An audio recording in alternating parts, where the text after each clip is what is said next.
कौन सा टॉपिक अपना? कंपोजिट रेंट वाला ना। कंपोजिट रेंट मतलब क्या होता है? जब हम लोग के रेंट में, टोटल रेंट के अंदर रेंट के साथ साथ और भी चीजें इंक्लूड होती हैं, है ना। एडिशनल फैसिलिटीज भी हमारे रेंट के अंदर इन्वॉल्व होती हैं। ठीक, तो ऐसे कंडीशन में हम लोग को क्या बोलते हैं? Composite rent.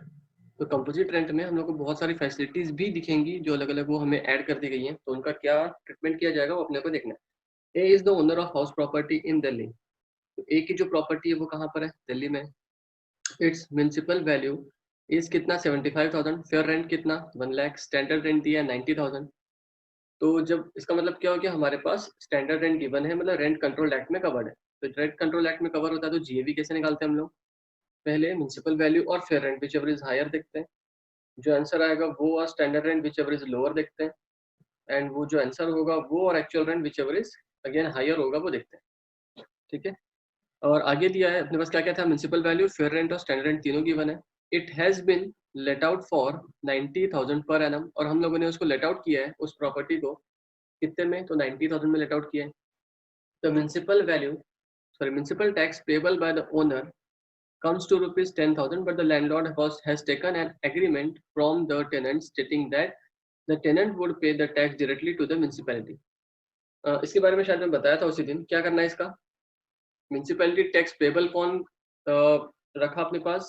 वैसे तो यहाँ पर डिसाइड किया गया कि municipal tax payable by the owner comes to 10,000। तो जितना ओनर पे करेगा वो कितना पे करेगा? तो 10,000 पे करेगा, ऐसा बोला गया। लेकिन आगे क्या लिखा गया है? But the landlord has taken an agreement from the tenant stating that the tenant would pay the tax directly to the municipality. तो जो भी टेनेंट के साथ एग्रीमेंट किया गया उसमें एग्रीमेंट में यह है कि टेनेंट ही डायरेक्टली म्युनिसिपैलिटी को टैक्स पे कर देगा। तो अगर टेनेंट टैक्स पे करता है तो फिर डिडक्शन मिलेगा कि नहीं मिलेगा वो हमें डिसाइड करना है। ठीक है, टेनेंट पे करता है, हम लोग को rent sorry municipality tax paid का डिडक्शन सिर्फ तब मिलता है जब पेड होगा, और पेड किसके थ्रू होगा? तो ओनर के थ्रू पेड होगा तो ही। The landlord, however, bears the following expenses on the tenant's amenities under an agreement. और जो लैंडलॉर्ड है वो फॉलोइंग एक्सपेंसेस बियर करने वाले हैं। और ये मेन पॉइंट यहाँ पर क्या था? The landlord bears the following expenses on tenants amenities. तो जो बेनिफिट हम लोगों ने टेनेंट को दिए हैं वो बेनिफिट का पैसा कौन रिकवर, कौन बियर करेगा? तो लैंडलॉर्ड। तो ऐसा क्यों हो रहा है? एक्सपेंसेस किसके हैं? टेनेंट के, लेकिन पे कौन कर रहा है? लैंडलॉर्ड। ऐसा क्यों हो रहा है? तो ऐसा इसलिए हो रहा होगा क्योंकि हमारे रेंट के अंदर कहीं ना कहीं वो फैसिलिटी के कॉस्ट भी ऐड कर दिए गए हैं। ठीक है, हम पहले अपने टेनेंट से रिकवर करेंगे एंड उसका खर्चा हम लोग आगे पे करेंगे, ऐसा भी कर सकते हैं। या फिर हमारे ओनर ने चाहा कि हमारे रेंट में सिर्फ रेंट के जगह में वाटर चार्जेस भी जोड़ दिए एक्सेट्रा, हम लोगों ने बहुत सारे चार्जेस जोड़ दिए। ठीक, तो ऐसे अमेनिटीज ऐड करने के बाद हमारा रेंट को कौन सा रेंट बोला जाता है? तो कंपोजिट रेंट बोला जाता है। ठीक, यहाँ पर में कौन से खर्चे हैं जो हमारे टेनेंट से रिलेटेड हैं, जो कि कंपनी मतलब ओनर पे कर रहा है, वो कौन से? पहला वाटर चार्जेस। नाम से पता चल रहा है कि वाटर मतलब पानी का यूज कौन करेगा? तो ऑब्वियसली टेनेंट यूज करेगा। टेनेंट यूज करेगा, लेकिन पे कौन कर रहा है? लैंडलॉर्ड पे कर रहा है। बियर कौन कर रहा है? लैंडलॉर्ड बियर कर रहा है। आगे लिफ्ट मेंटेनेंस, लिफ्ट का यूज कौन करेगा? जब उस एरिया में रह रहा है टेनेंट तो लिफ्ट का भी यूज कौन करेगा? टेनेंट। तो यूज कौन कर रहा है? टेनेंट। लाइटिंग, स्टेयर्स, स्टेयर्स का यूज कौन करेगा? तो टेनेंट। तो लाइट भी यूज कौन करेगा? टेनेंट। गार्डन का भी यूज करेगा टेनेंट, तो उसका भी यूज कौन कर रहा है? टेनेंट। तो ये सारी चीजें ऐसी हैं जो टेनेंट यूज कर रहे हैं, लेकिन पेमेंट कौन कर रहा है? पेमेंट कौन कर रहा है? Payment made by owner.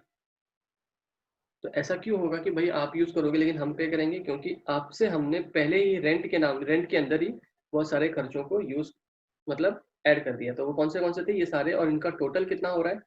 इन सबका टोटल करेंगे तो कितना होगा? ये 2 और ये 2, ये टोटल हो रहा है 4,000। आई बसन में तो हम लोगों ने आपके रेंट में ऑलरेडी 4,000 रुपये जोड़ दिए, इसीलिए हम लोग को आपसे अलग से ये चार्ज करने की जरूरत नहीं है। और हम लोग आपको ये शो कर रहे हैं कि ये सारे खर्चे हम बियर कर रहे हैं, लेकिन देखा जाए तो हम बियर नहीं कर रहे होंगे। क्लियर है? एक मिनट है, ये कुछ आगे। The landlord claim the following deductions. Landlord ने आगे और भी डिडक्शंस एक्सपेक्ट किए, वो कौन से? रिपेयर का, लैंड रेवेन्यूज का और कलेक्शन चार्जेस का। तो ये सारे खर्चे भी उन लोगों ने एक्सपेक्ट किए। और लास्ट में क्या, legal expenses incurred in connection with the purchase of land on which the house is built. तो ये सारे खर्चे, और हम लोग को पता है कि ये सारे के सारे जो खर्चे उन्होंने डिमांड किए हैं सारे के सारे इररिलेवेंट है फॉर द कैलकुलेशंस। क्यों इररिलेवेंट है? क्योंकि हमें इस टाइप का कोई भी डिडक्शन अलाउड नहीं है। मैंने लास्ट टाइम भी बताया था कि ऊपर का जो पैरा है ये 4 पॉइंट्स, और नीचे के जो 4 पॉइंट्स इनमें फर्क क्या है। ऊपर के 4 पॉइंट्स से हम लोग यहाँ पर देख रहे हैं कि टेनेंट की फैसिलिटी है लेकिन हम बियर कर रहे हैं, ठीक। और यहाँ पर क्या है, ये हमारे खुद के एक्सपेंसेस हैं, ये हमारे खुद के जनरेटेड एक्सपेंसेस हैं। हम लोग का घर है तो रिपेयर भी हम करेंगे, लैंड रेवेन्यू भी हम देंगे, कलेक्शन चार्जेस भी हम पे करेंगे, लीगल एक्सपेंसेस हमारे बिल्डिंग है, हमारा लैंड है, तो भाई लीगल एक्सपेंसेस भी हम पे करेंगे। ये हमारे खुद के खर्चे थे। दोनों में फर्क क्या, ऊपर वाले में बोला जा रहा है कि बियर मैं करूंगा लेकिन आपके रेंट में जुड़ा हुआ है, और दूसरे वाले ये हैं कि हम लोगों ने खर्चे किए हैं तो हम लोगों को डिडक्शन मिलना चाहिए, ये उसने एक्सपेक्ट किया, ठीक। लेकिन हम लोगों को पता है कि कोई भी डिडक्शन अलाउड नहीं होता, क्योंकि इनकम टैक्स अथॉरिटी हमें डायरेक्टली 30% का डिडक्शन दे चुकी है स्टैंडर्ड डिडक्शन के नाम से। इसलिए अब आपको ना फायर इंश्योरेंस का डिडक्शन मिलेगा, ना आपको रिपेयर का अलग से डिडक्शन मिलेगा, ना आपको कलेक्शन चार्जेस का डिडक्शन मिलेगा, ना आपको कोई लीगल एक्सपेंसेस का डिडक्शन मिलेगा, ना आपको लैंड रेवेन्यू का डिडक्शन मिलेगा। कोई भी डिडक्शन आपको नहीं मिलेगा। क्यों? क्योंकि आपको 30% दे के इनकम टैक्स डिपार्टमेंट ने ऑलरेडी बहुत सारा रिजम्पशन दे दिया। क्लियर है? तो यहाँ पर अगर हम लोग को डिफरेंस देखना है बाकी सारे क्वेश्चन में और इसमें, तो बस एक ही डिफरेंस है कि इस बार रेंट के अंदर बहुत कुछ ऐड हुआ है, और इसके अलावा कोई भी डिफरेंस नहीं है। तो वर्किंग नोट पहले सॉल्व कर लेते हैं। पहला वर्किंग नोट क्या, जीएवी निकालना होता है। जीएवी निकालने के लिए पहले हमें इस बार एक्चुअल रेंट की कैलकुलेशन करनी है। इस बार एक्चुअल रेंट का कैलकुलेशन क्यों करना है? क्योंकि हमारे रेंट में हमें पता है कि बहुत सारी चीजें इन्वॉल्व है, ठीक है। तो ये सारी चीजों को हमें अपने टोटल रेंट में से एक्सक्लूड करना है, और इसीलिए हम लोगों को पहले रेंट कैलकुलेट करना पड़ेगा एंड देन ही आगे बढ़ना होगा। क्लियर है क्या? पहले तो रेंट कैलकुलेट कर लेते हैं हम लोग अपना एक्चुअल रेंट। एक्चुअल रेंट हमें रिकवर कितना हुआ, रिसीव कितना हुआ हमें हमारा रेंट, कहाँ था। तो यहाँ पर सेकंड लाइन में दिख रहा है कि हमें रेंट रिसीव कितना हुआ था, 90,000 का रेंट रिसीव हुआ। लेकिन हम लोग को पता है कि बहुत सारे अमेनिटीज हैं जो हमने बियर की हैं, वो अमेनिटीज हम लोग क्या करने हैं, माइनस करने हैं। अमेनिटीज कितनी की थी जो हमने कैलकुलेट किया, यहाँ पर 4,000 की अमेनिटीज थी। तो ये 4,000 हम क्या करेंगे, माइनस करेंगे। क्यों माइनस करेंगे, समझ में आ रहा है? क्योंकि बता, पहले इसको देख लेते हैं कैलकुलेशन से कितना हो रहा है, 86,000। अब इधर ध्यान दो, हुआ क्या कि हम लोग के ओनर ने हमसे टोटल कितना लिया, 90,000 रिसीव किया, जिसमें से अदर चीज़ों के लिए कितना सारा अमाउंट था पे किया हमने, 4,000। तो हमने अदर चीज़ों के लिए पे किया। इसका मतलब हमने हाउस के बदले कितना पे किया होगा, तो 86,000 पे किया होगा। और जब हम लोग पढ़ रहे हैं हाउस प्रॉपर्टी, तो हम लोग को इनकम भी किससे चाहिए, ओनली फ्रॉम हाउस प्रॉपर्टी। बाकी चीज़ों का इनकम तो हम लोग को इनकम फ्रॉम हाउस प्रॉपर्टी में शो ही नहीं करना है। हम लोग को सिर्फ हाउस प्रॉपर्टी में जो हमने लेट आउट किया है उससे कितना रेंट मिल रहा है, बस वो चाहिए, ठीक। कंपोजिट रेंट का मतलब क्या था, रेंट में अदर फैसिलिटीज भी जुड़ती हैं तो वो कंपोजिट रेंट बनता है। तो टोटल में से कंपोजिट रेंट में से अगर अदर चीज़ों को हटा दिया जाए तो हमें हाउस प्रॉपर्टी चाहिए, तो वो रेंट का हमें मतलब था। तो हमारा जो रेंट हो गया वो कितने का हो गया, 86,000 का हो गया। तो ये हमारा एक्चुअल रेंट था। अब हमारा दूसरा कैलकुलेशन करते हैं हम लोग किसके लिए, तो जीएवी के लिए। अब जीएवी तो सिंपल है। जीएवी का कैलकुलेशन कैसे होता है, सबसे पहले म्यूनसिपल वैल्यू और फेयर रेंट। म्यूनसिपल वैल्यू कितनी की थी और फेयर रेंट कितनी की, इन दोनों में हायर देखा जाता है, 75,000 और 1 लाख। 75,000 और 1 lakh, whichever is higher. इन दोनों में हायर कौन, तो 1 लाख।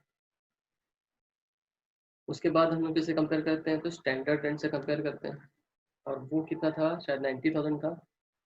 तो स्टैंडर्ड रेट कितना था हमारे पास, 90,000। अब इसमें और इसमें जो होगा वो लोअर ढूंढते हैं अपन लोग। तो इन दोनों में लोअर कौन, तो standard rent is equals to, वही लोअर है हमारा 90,000। अब इसमें और एक्चुअल रेंट में, एक्चुअल रेंट हमने अभी कैलकुलेट किया ऊपर, एक्चुअल रेंट कितना, 86,000, ठीक। तो 86,000 में और इसमें हायर कौन, तो 90,000। तो हमारा जीएवी कितना हो गया, 90,000। क्लियर है? तो हम लोग का जीएबी भी कैलकुलेट हो गया। बस आगे तो कैलकुलेशन सिंपल है। अब क्या करना है हमें, computation of income from HP house property. Format अगर याद है तो इसके आगे का कैलकुलेशन कुछ भी नहीं है। सबसे पहले क्या होता है, जीएबी पुट करते हैं। सबसे पहले क्या, gross annual value. Gross annual value कितनी, 90,000। इस 90,000 में हम लोग माइनस करते हैं म्यूनसिपल टैक्स पेड। अब हम लोग को याद होगा कि क्वेश्चन में क्या लिखा था कि म्यूनसिपल टैक्स पहले दिया हुआ था कि 10,000 पेड करने वाला है कौन, ओनर। बट लास्ट में लिख दिया गया था कि ऐसा एग्रीमेंट हमने कर दिया है कि म्यूनसिपैलिटी को टैक्स कौन पे करेगा, तो टेनेंट पे करेगा। तो क्योंकि यहाँ पर टेनेंट पे कर रहा है, हमें डिडक्शन अलाउड होगा क्या, नहीं होगा। तो मतलब हमारा जीएबी जितना था उतना ही हमारा एनएबी भी बन जाएगा। एनएबी मतलब क्या होगा, नेट एनुअल वैल्यू। ठीक, इसको एबी भी बोलते हैं, मतलब एनुअल वैल्यू भी बोल सकते हैं। आगे ये निकलने के बाद हम क्या देते हैं, तो डिडक्शन देते हैं। डिडक्शन कितना, मतलब कौन से सेक्शन का होगा डिडक्शन, अंडर सेक्शन 24। इस चैप्टर में सिर्फ एक ही डिडक्शन है, तो सेक्शन याद कर लेना अच्छी बात होगी। तो डिडक्शन अंडर सेक्शन नंबर 24 कौन सा डिडक्शन होता है, standard deduction at the rate कितने का, 30% का। तो 90,000 का 30% कितना होता है, 27,000। ये माइनस करेंगे। और एक डिडक्शन होता है हमारे पास इंटरेस्ट ऑन लोन का। और पूरे क्वेश्चन में हम लोगों को इंटरेस्ट ऑन लोन के बारे में कोई इन्फॉर्मेशन दिया ही नहीं था। मतलब इंटरेस्ट ऑन लोन का कोई भी डिडक्शन हम लोग को नहीं मिलेगा। बस ये कैलकुलेशन था आपकी, हम इसमें से माइनस कर देना है। कितना होगा ये, 3,000 6,000। तो ये क्या हो गया हमारा, इनकम फ्रॉम हाउस प्रॉपर्टी। तो ये बस हमारा क्या निकला, टैक्सेबल इनकम। तो इस क्वेश्चन में पूरा अलग क्या था, तो सिर्फ एक कंपोजिट रेंट के होने के कारण हम लोगों को एक्चुअल रेंट अलग से कैलकुलेट करना पड़ा। बस इसके अलावा इस क्वेश्चन में कुछ भी अलग भी नहीं था और हार्ड भी नहीं था। फिर और ये समझ में कैसे आया कि हमारा कंपोजिट रेंट है। कंपोजिट रेंट पता कैसे चला, क्योंकि यहाँ पर मैं लिखा था कि हमारे लैंडलॉर्ड ने बियर किया वो अमेनिटीज जो अमेनिटीज किसकी थी, अमेनिटीज मतलब बेनिफिट किसकी थी, टेनेंट की थी। सीधी सी बात है भाई, आपका बेनिफिट है तो आप पे करोगे, लेकिन ओनर क्यों पे कर रहा है, तो वो इसलिए पे कर रहा है क्योंकि आपके रेंट से हम लोगों ने ऑलरेडी रिकवर कर लिया।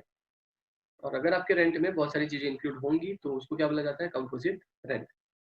ठीक, तो सबसे मेन बात कि हम लोग पढ़ रहे हैं इनकम फ्रॉम हाउस प्रॉपर्टी, तो हमें सिर्फ हाउस प्रॉपर्टी से इनकम चाहिए। ये water charges, lift maintenance, lighting of stairs और गार्डनर, ये सारे इनकम से हमें कोई मतलब नहीं है। हमें तो हमारे सिर्फ हाउस प्रॉपर्टी के रेंट से मतलब है।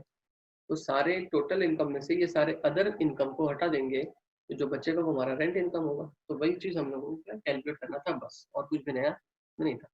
कोई डाउट है क्या?